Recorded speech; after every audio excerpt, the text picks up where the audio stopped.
ნაციონალური მოძრაობა საპარლამენტო მუშაობას უბრუნდება. ეს გადაწყვეტილება პარტიის პოლიცსაბჭომ მიიღო, რომელიც საგანგებო რეჟიმში ამუშავდა. საპარლამენტო უმცირესობა დღევანდელ ბიუროს ხდომაზე რამდენიმე მოთხოვნას დააყენებს. ისინი ორი საგამოძიებო კომისიის შექმნას ითხოვენ. მოსამართლეზე ზეწოლისა და ვანო მერაბიშვილის განცხადების გამოსაძიებლად. ნაციონალური მოძრაობის მესამე მოთხოვნა ადამიანის უფლებათა და იურიდიული კომიტეტის ერთობლივი სხდომის გამართვა, სადაც აღნიშნული საკითხები უნდა იყოს განხილული. ნაციონალური მოძრაობის მესამე მოთხოვნა ადამიანის უფლებათა და იურიდიული კომიტეტის ერთობლივი სხდომის გამართვა, სადაც აღნიშნული საკითხები განიხილება.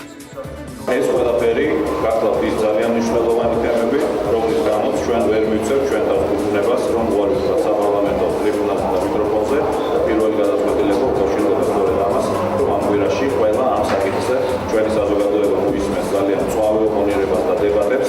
ჩვენ ვისაუბრებთ ხანგრძლივადიან სტრატეგიაზე, სხვა მეთოდების გამოყენებისა და პროტესტის სხვა ფორმების გამოყენებისა. პირველი შეკრება ჩატარდება ფინიშში შაბათს და ამაზე მოგვიანებით დეტალურად მოგახსენებთ. ეს შეკრება და მომავალში ყველა ასეთი სახის შეკრება. კიდევ ერთი მიმართულება ეს არის დიპლომატიური კორპუსი და არასამთავრობო ორგანიზაციები, მათთან დღესაც იქნება შეხვედრა, ხვალაც იქნება შეხვედრა და მაქსიმალურად ჩავთავთ საერთაშორისო ინსტიტუტებს ამ პროცესში.